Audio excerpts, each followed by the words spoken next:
Hello, thank you all for joining us, whether you're watching, listening, watching this on a rewind, whatever, however you want to do it. My name is Andrea Thompson. I am the only one off camera, and I'm the founder and director of the Film Girl Film Festival, which is not only in its closing weekend, this is its last day. So we got plenty of offerings and, both online and one last in-person screening at the Music Box in Chicago. And right now, we have two of the festival jurors who are able to join us today for a talk about what they do. So, why don't you ladies both introduce yourselves and the work you do, and we'll go from there. B. Oh, Uh, we're both V, why black. don't you go? Why don't you go first? Although, Okay, cool. Alphabetical. Mhm. Hi, I'm Pete Panther. I live in Chicago. I suppose the work I technically do is I'm a fraud analyst by day, but by night I'm a culture writer. I'm fascinated by all things material culture and audiences.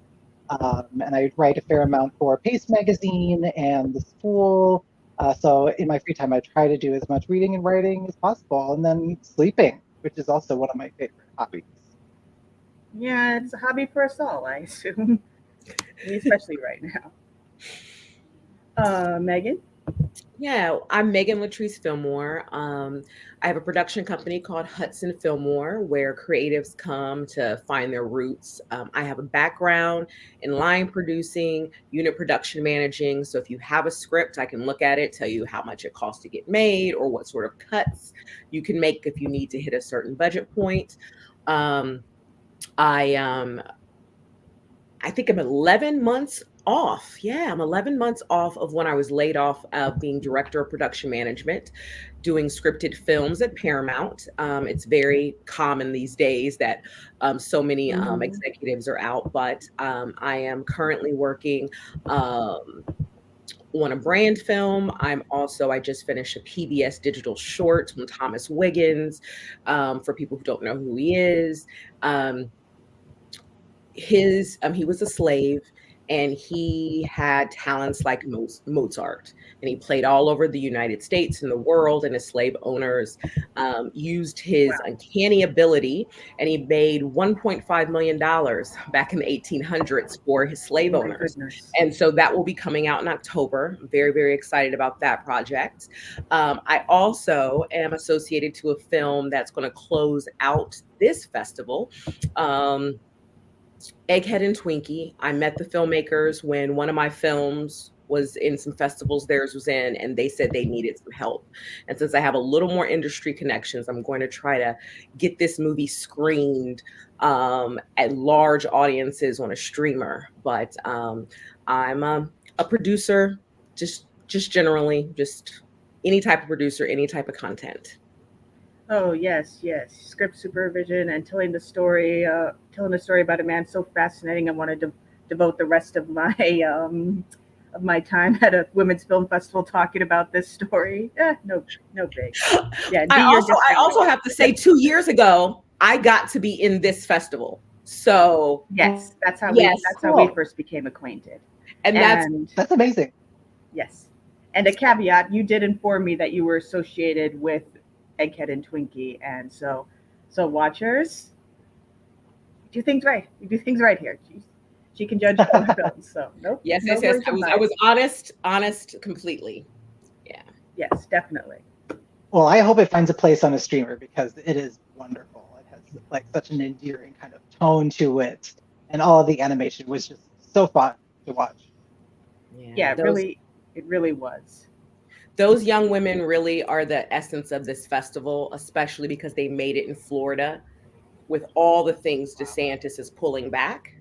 Hmm. And they didn't even care about that. They just went ahead, and I really enjoy getting to know both of them, Sarah and Danielle, the filmmakers. Yeah. Yeah, it's in a large sense what I started the festival for, like being outside of kind of the main power scene. I didn't want to wait for permission to get women's stories out there and everything. So yes, but let's not forget the other films there. Not only our opening night film, The Mother of All Lives, but Cybernetica's, you know, and Daughters of Mugway, which both all tell fascinating stories. So, Mhm. but yes, Egg Hennigan Twinkie is quite impressive, and I don't mind focusing on that so much because it is our last in person screening tonight, and I'm so glad I could bring it to the Music Box Chicago. And yes, it's not streaming online, it's not available online as of yet, but I hope Yeah, more people can access it. I mean, really, all of the features this year should be seen. I thought Mother of Lies was just phenomenal, timely, uh, well crafted in such a deep way. You know, from just the Hmm. filmmaking all the way down to the design of the miniatures. Uh, just incredible. Oh yes, definitely, definitely. Yep. That is such a personal yet universal story that one of those terrifyingly relevant films as people try and bury more and more of the truth. Hmm. Yes, I love the boldness. It actually was the first film that I watched. I started with the narratives, or I should say the features, should I say. Hmm. I started with those just because I figured I had the most time at the beginning, you know, Hmm. after looking at all of them. So I went through it and I was like, oh my gosh, is just because it's the first one I've watched? Or is No, this no. exceptional? So I kept my notes, and then when I went through some shorts, I went back and I went and started to do the, the ratings, and I just found that the creativity was something exceptional. Not only for the pool of films you had, you know, curated for us to Hmm. look at, but just also the mixing of the mediums, the realism of the acting. I also am a drama fan, and so Aren't we anything all? that you know, being a theater major and not musical theater, I Hmm. loved all of the intertwining stories and just the journey that the filmmaker took us on with Mother of Lies. I thought it was completely exceptional. I can't believe I haven't seen it in another festival. Um, Well, the director's been really been making the rounds, and it's been getting around. that's So great. it's getting some notice, and I'm so glad because I saw it through my work as a critic at Sundance. So, Cool. Mm, mhm. but yes, since we're already on difficult topics, that's a good segue for both of you because Megan, you mentioned like getting fired from a job you had, and B, we're all familiar with not only us being let go and our writing being erased from our mm. platforms, from various platforms we've written on. I'm sure we both experienced that. So I want to ask a real tough question. I want to start with you, B. Like, what keeps you doing this? Ah, that's a really good question, and a question I have been sitting with. Um, right now, it's my questions are keeping me going. I have a lot of Hmm. questions about film and film criticism's political utility, especially in this future that it seems to be kind of in the process of becoming. Uh, so I'm very kind of curious as to how film fits in as like a pedagogical tool and as a way to get us to rehearse emotions that are important and think about history Hmm. in ways that can help us understand our material world. I'm really interested in trying to figure out what we can take from us or take with us as we leave a film. And also what is film criticism's role in facilitating that conversation and what how does criticism kind of need to shape uh, a, a society that needs to better address capitalism, racial colonial capitalism, uh, Hmm. and film criticism's role in that. And represent so much more than ourselves, especially. I think we've all experienced that in our various, well, Yep. everybody here has experienced that in our various ways in our work. Hmm. And Megan, you wear so many hats as you've just stated. So, same question: what motivates you to keep doing this? First night of Sundance this year, my first Sundance. Um, I couldn't get into a screening that I was supposed to get in, and I Oh. had some friends who cheated their way into the theater. And I'm sitting there, it's very cold. I'm going through all the menopausal things that I'm going through in the cold. And I'm like, I spent all this money to come here, and a tear came, right? Mm-hmm. So that night I laid in bed, and I have a meditation playlist with different Black women that this woman has curated their pieces from their books, and it plays as meditations, like affirmations. And I'm listening to that. I tried to call all my friends, because I think I had like 6 friends that were at Sundance, and call some friends at home. Nobody could pick up the phone. And it was just me in this lovely condo in Park City. And I said, I still want to help filmmakers tell stories that people need to see. Mm-hmm. And that shuddered, like emotion, tears, joints hurting, mild migraines because of the elevation, everything. That Saturday when I got up, I literally probably looked the most gorgeous I ever looked. I was rejuvenated. I got up. And then when I was getting on the elevator, I asked a guy who was there, he lives in the condo. I said, where do I look like I'm from? He said, LA. And it was like, another affirmation. I belong here. I'm not going to get shut out. And I got to meet people who actually get films in Sundance that day. I got to meet connections of people who can give me work and who see me. And so it was like that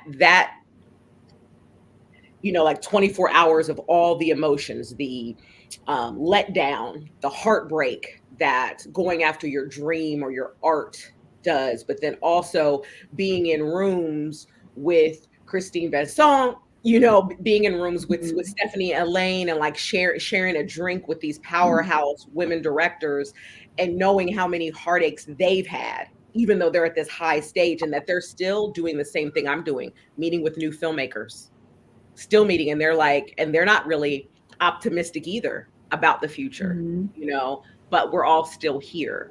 And so that is what really keeps me going. It was one of the main reasons when you asked me to do this, I was like, yes, I will do it, because I want to see the new voice of filmmakers and what women are talking about, particularly younger women, what they're talking about, because that energizes me.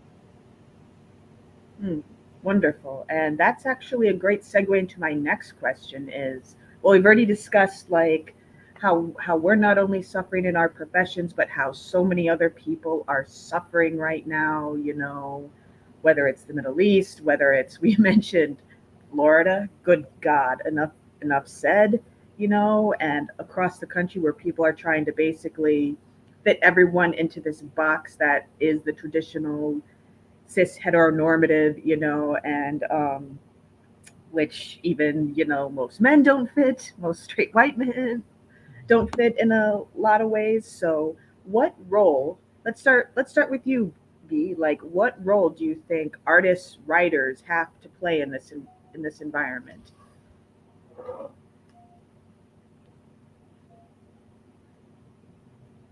Like that's huge. I know it's a huge question, but I have faith in you guys.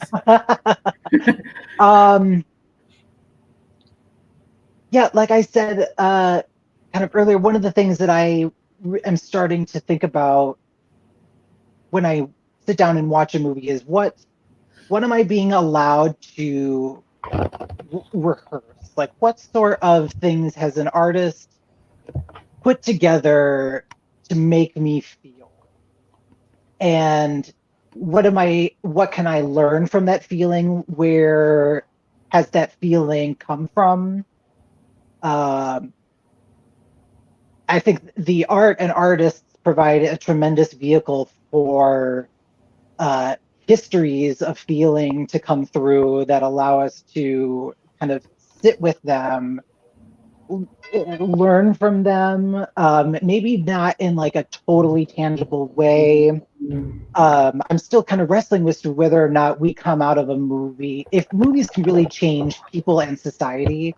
That's a kind of ongoing question that I have, but I do like, oh goodness. Sorry. but I think the art and artists are crucial for at least providing that rehearsal space, creating that rehearsal space for a kind of community or audience. Mm-hmm. Megan, your thoughts? I keep thinking about Nina Simone's quote, "An artist's duty is to reflect the times." That's a paraphrasing of it. And the interesting thing about Oppenheimer, and I'll talk about Oppenheimer, a film that is almost opposite of your film festival, but it's important because it talks about the time. Oh, It talks I'm here. about the Sorry. hi. Talking about, oh, I love the lady in the back to the left of you. Oh, which one? I got two. Well, there are both. I think And someone who is like caring for someone who died or either killed them. Oh, that's the Love Love Witch. The Witch. Love Witch thing. Anna Biller. Kind of glows in the dark too. Thank you. Representing back here.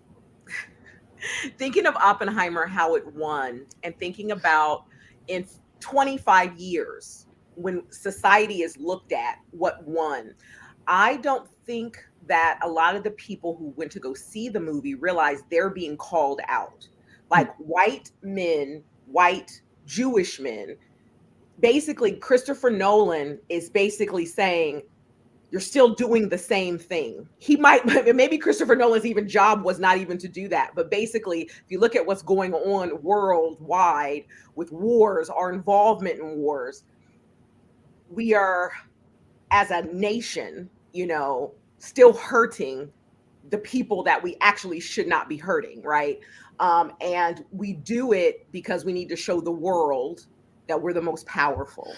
And so I really find that is what film does, and people who are actually seeing it at the time might not realize it, and so I really think an artist's duty is to reflect the times in the best they can.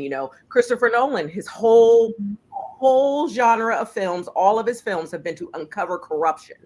So if he's making a movie about one of the most masculine, offensive things you can want to do to people, and you don't go to the source of the problem, you find another marginalized group and you check them off a box, it's very telling that where we are. It's just like I think about the films we saw in your festival, so many about Roe v. Wade, so many. Especially women who are affected. So many films about rage. Yes. And it is because of the society we're in at this time. And that is what I think is our jobs, to be able to pull that out. Not every film has to be like that, but I do think when you look at, Barbie, Oppenheimer of the year, you look at Saltburn, you just can point out so many movies, American fiction. You can see, oh, this is post Obama effect in society, what it looks like. I don't want to say how it was changed, like in some cases literally the ending of Get Out, because they had to give people more hope than they felt like they needed to. And that's actually that actually reflects kind of like a darker question I wanted to ask, as if the conversation isn't depressing enough. um, in some in some ways, as much as Ebert called movies vehicles for empathy, I believe was the quote. And but we all know that movies have, and art in general, what gets promoted, what is suppressed. In essence, there is such a history of dehumanization. So we can point to numerous examples of art that you could say is technically good, but so very destructive. Like the most literal example I can think of is The Triumph of the Will, which is one of the most skillful pieces of propaganda I have ever seen. So how do you think we can prevent our art, our work. In some ways, we can't interpret how our work and our art is used and seen. But how do you think we can prevent more of this? Like prevent art being used for such destructive ends, for dehumanizing ends. So, B, why don't we start with you on this in terms of.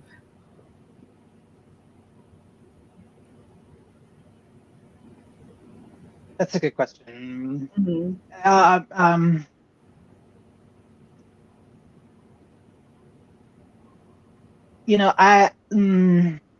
in some ways, I think it's futile to like wish that fascists didn't try to make art.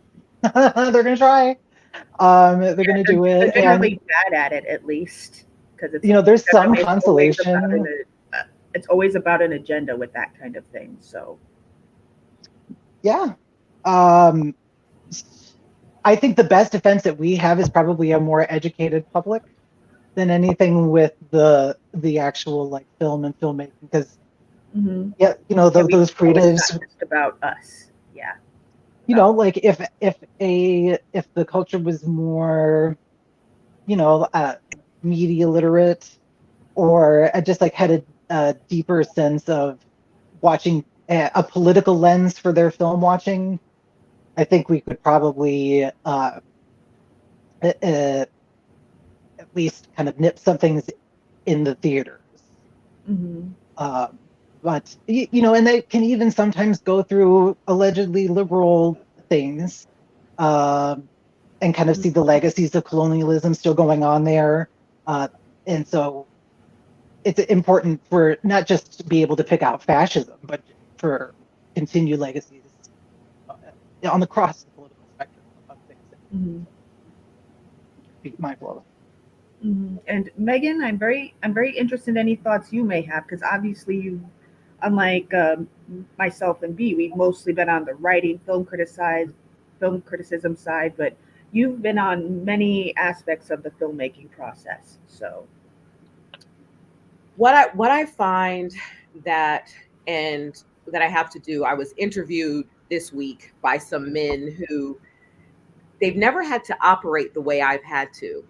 And I basically had to tell them I've never been able to do what I want to do in society, period. You know, I'm a woman without a country, Hmm. or a safe place ever. I'm not the tops. There's nowhere I can go in this planet where I am equal, right? Where I'm treated without um somebody putting a filter on me, right? That's something I know. I would wish it was different, and I have cultivated safe spaces to be in, but people still are shocked that I'm so smart or I'm so accomplished or whatever. And and I'm sure we all on here understand that. Like we all get that as being marginalized in some shape or form, you know. Mhm. And Even if what our marginalization may have things in common, but isn't the same, I'd say. Yeah, and that's, I mean, it's just, it's so because I'll speak about this being a disabled person, because I don't look disabled, right? People Mhm. don't realize how I have to structure my energy to do all the things I do, you know. And that's some space that I sometimes don't feel like taking up that space, because but there are some times when I do have to advocate. And what I find that I think is a way when it's difficult to make art. One is you stick to your guns. I'm learning to keep my voice quieter, because even when I just talk the way I've been talking to you, people think it's a tone. Mhm. There is no tone in the way I speak. I have bass in my voice. Well, you I sound confident, don't you? So Yes, to but some that people, that will always be a threat, I guess. yes, it is one of those things. But I am confident about my convictions, and the thing that my company Hudson Fillmore does is I love to look at things intersectionally, and I want filmmakers to be free. So I love Black stories. I don't want to just tell my Black American stories. I think it's powerful when people who are marginalized can tell stories of their oppressors and not tell them in a way of, oh, look how bad they did. But like one of my dream projects is to tell the story of Isaac Newton, right? To think about how he was treated for being a genius and actually affecting our lives so much every day. And, you know, being able to go in and do that. You know, white men get to do that all the time. In any culture, they can drop in, tell a story, and then go out. And I think that is the thing for me to be able to show that sort of freedom with filmmakers, to take someone like Isaac Newton, take someone that and show it through a lens that you typically don't see. You know, I went to Mount Holyoke College as well, so we learned feminist theory and everything, every approach, and with that, I think it's great. You know, I get to tell the story of Lady Chablis in a doc soon, and being able to do that and hire a Black trans woman to actually direct that story is great. But I want Clint Eastwood to sit down with her. You know, and we all know Clint Eastwood he's very interesting politically, but he also hired a Black trans woman at the time that they called her a female impersonator. That was the language. But he still gave my filmmaker, Kristen Lavelle, hope that one day she could live free, right? So being able to tell from a different lens, I don't have to be a trans woman, but then empowering another trans woman to tell that story and sit down with someone almost apropos is really beautiful. And I think those subtle movements are, you know, is a way forward as artists, as filmmakers. Do you find that it kind of like ebbs and flows in you, like throughout your career, that the like ease of advocacy has kind of ebbed and flowed in the history of production, or has it been increasingly easier? I think now it's easier because I can say racism, I can say sexism, you know, Me Too, George Floyd, kind of gave us the ability to do that. And so many people, even white men, are angry about reproductive rights rolling back, you know. Well, they're starting to figure out that it affects them too. Yes. Basically. And so that makes it easier. I also want to say last April, I got to meet Angela Davis, and she shared this. She said, the fact that now, she said the revolution is starting and there's hope. And she said, you know why there's hope? A person like me who started, you know, like fighting these forces, we never thought the binary would be questioned. And the fact, you know, and so for her, like really changed my thinking. Actually, her quote about violence in society and how she knew the poor girls. Like I saw that when I was young. That really was a major catalyst in my life. Yeah, and I think if we look at societies overall, even though it is difficult, and there's the economy, it's the nature of our country being so polarized. It's actually not that polarized. It's just what the media is saying. And there's more of us, like the three of us don't know each other, but I guarantee you, if they put a questionnaire of what we want people to look like, we would agree. And it's this small little percentage that gets all of this, you know, zeitgeist space. And the algorithm, the way the algorithm, the way we design the algorithm. I find a lot of these people, they're shocked that not only can they look at us, but we are looking right back. That's such a simple yet profound discovery for them. Yeah, no. And so for me, I think it's a little easier because we can band together in a way. I feel like maybe in the 90s, people were more pitted to fight for space. But in my mind, if I can do something to help the both of you, I most definitely will, just like you would do the same for me, because we know we have more in common than not. And it more is this sisterhood, this human space that we're inhabiting, that we're like, this has got to be better. Like, then, you know, then You Yeah, know what I that's why mean? I think that's why we all do what we do. It's kind of why I started the film fest. I wanted to do more than write about the problem. Not that that wasn't important, but I wanted to help, and that's a that's another good segue into my next question. Like we've talked about kind of the depressing state in the world and the things we do to uplift it, but for both of you, what's the thing you love most about what you do? B? Well, I think we've touched a little bit already. Is discovering Mhm. those like the new things, the new conversations, the new voices. I thought we had some great comedic voices that I was really excited to see. I'm trying to look at what I thought were really good. And Last Date, uh, Andrea's Bish was just absolutely so funny. I thought Girls in the Back of the Club, however strange, um, I thought that was just like a great new voice. Those types of things are why I keep going to see new films.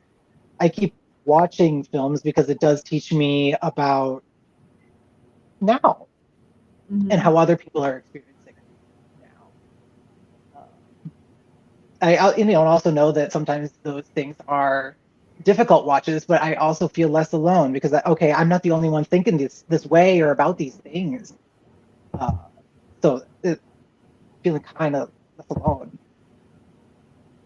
Definitely, definitely. Every time I sit down in the theater, I like to say, or just at my computer, the magic still happens.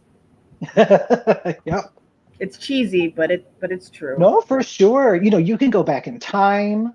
Mhm. You can kind of think in those terms. I think it's absolutely a wonderful thing. I'm trying to figure out what we can do with it in the future. Same, same. And Megan, what's your most favorite thing about what you do? I love hearing people's reaction. I did a short film recently, and I've been able to share it with some people because it hasn't been in festivals yet.